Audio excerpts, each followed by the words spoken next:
जो आप सभी लोगों को नमस्कार। हम लोग ने ऑर्बिटल के बारे में सब कुछ पढ़ लिया था, S orbital, P orbital, D orbital, और हम लोग पिछले लेक्चर में बताए भी थे कि हम आगे के लेक्चर में क्या पढ़ेंगे। हम आगे के लेक्चर में क्या पढ़ेंगे, कंसेप्ट ऑफ बॉन्डिंग। आखिर बॉन्डिंग बनता कैसे। देखिए बॉन्डिंग, अगर हम ऑर्बिटल जैसे कि एस ऑर्बिटल है, एक और एस ऑर्बिटल है, दोनों को सटा दें तो वहीं पे बॉन्डिंग फॉर्मेशन होता है।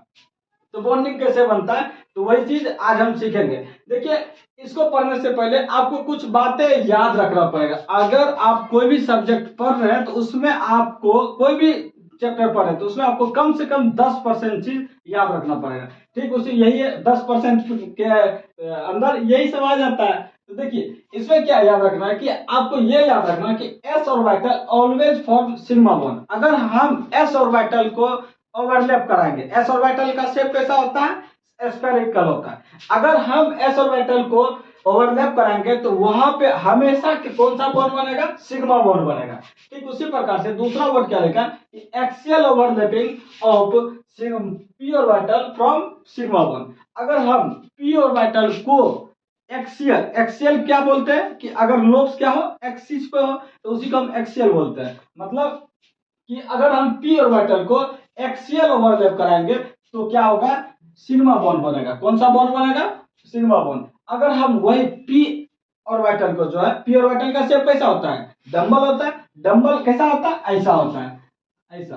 तो पी ऑर्बिटल को अगर हम लेटरल ओवरलैपिंग करावे, अब लेटरल किसको बोलते हैं, लेटरल का दूसरा नाम होता है साइड साइड वे। मतलब कि देखिए ये साइड है ना, ये साइड, इस साइड का और ये साइड का, अगर ऐसे ठीक इसी प्रकार से यहाँ पे भी एक अगर हम बनाते यहाँ पे ऐसे, इसको हम ओवरलैप कराएंगे तो क्या होगा, एक ये पार्ट सटेगा, एक ये पार्ट सटेगा। तो ऐसे ओवरलैपिंग को हम लेटरल ओवरलैपिंग बोलते हैं, या कौन सा ओवरलैपिंग, साइड में ओवरलैपिंग बोलते हैं। ठीक, तो ये बात आपको याद रखना पड़ेगा कि अगर लेटरल ओवरलैपिंग पी ऑर्बिटल का करवाते हैं तो कौन सा बॉन्ड बनता है, पाई बॉन्ड बनता है। पाई बॉन्ड का फॉर्मेशन कैसे होता है कि पी ऑर्बिटल को अगर हम लेटरल ओवरलैपिंग कराएंगे तो पाई बॉन्ड बनेगा। ठीक उसी प्रकार से आपको ये याद रखना है कि हाइब्रिड ऑर्बिटल जो है, हाइब्रिड ऑर्बिटल किसको बोलते हैं, जैसे sp sp2 sp3। Hybrid orbital क्या होता है कि एटॉमिक ऑर्बिटल, दो एटॉमिक ऑर्बिटल को अगर हम जोड़ देते हैं तो वहां पे क्या बन जाता है, हाइब्रिड ऑर्बिटल। उसको हम बताए थे। तो sp sp2 या sp3 ऑलवेज हमेशा जो है सिग्मा बॉन्ड बनाता है। कौन सा बॉन्ड बनाता है, सिग्मा बॉन्ड। आप सीख गए कि एस ऑर्बिटल हमेशा सिग्मा बॉन्ड बनाता है। पी ऑर्बिटल को अगर हम एक्सियल ओवरलैपिंग कराएंगे तो सिग्मा बॉन्ड बनाएगा। अगर पी ऑर्बिटल को हम लेटरल ओवरलैपिंग कराएंगे तो पाई बॉन्ड बनाएगा।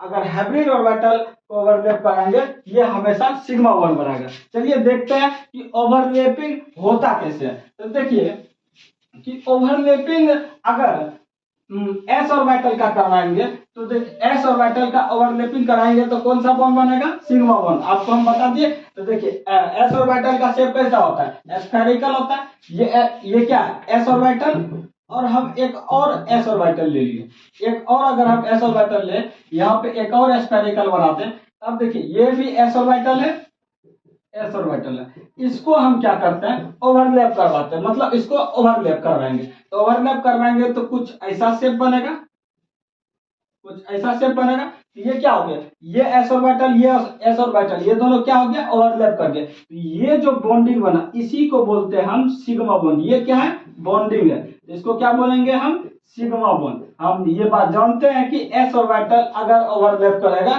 तो उसको हम क्या बोलते हैं, सिग्मा बॉन्ड। अब आते हैं पी ऑर्बिटल में। देखिए पी ऑर्बिटल क्या होता है, ऐसा होता है डंबल के जैसा। पी ऑर्बिटल कैसा होता है, डंबल के जैसा। अब ये क्या, ये एक्सियल है, एक्सिस पे। अगर ठीक इसी प्रकार से एक और हम पी ऑर्बिटल ले लें, पी ऑर्बिटल ऐसे ले लें, ऐसे। देखिए यहाँ क्या हो गया कि ओवरलैप कर गया। ये पी ऑर्बिटल है, कौन सा, पी ऑर्बिटल, और ये भी पी ऑर्बिटल है, ये भी क्या, पी ऑर्बिटल है। अब देखिए इसको हम क्या कर रहे हैं, एक्सियल ओवरलैप करवा रहे हैं। ये भी एक्सिस पे, ये भी एक्सिस पे, दोनों का हम एक्सियल ओवरलैप करवा रहे हैं। तो यहाँ पे कौन सा बॉन्ड बनेगा, आपको क्या पता है कि पी ऑर्बिटल अगर एक्सियल ओवरलैपिंग करे तो उसको क्या बोलते हैं हम, यहाँ पे सिग्मा बॉन्ड बनेगा, सिग्मा बॉन्ड। तो इसको क्या बोल सकते हैं, एक्सियल ओवरलैपिंग, ओवरलैपिंग। या तो आप देखिए, या तो इसका दूसरा भी नाम होता है, ये आप बताइए। देखिए इसमें क्या है, कि ये पी ऑर्बिटल, ये पी ऑर्बिटल, ये क्या, इसका एक साइड है इंड वाला साइड, इसका भी इंड वाला साइड ओवरलैप कर रहा है, तो इसको हम, इसका दूसरा नाम इंड इंड ओवरलैपिंग भी बोलते हैं। क्या बोलते हैं? End end overlapping. ठीक। अब आते हैं कि अगर हम पी ऑर्बिटल को लेटरल ओवरलैपिंग करवावे, जैसे कि जैसे ये ले लिए और ये ले लिए, अब इसको ओवरलैप करवाएंगे तो कैसा फॉर्मेशन होगा? ऐसा होगा कुछ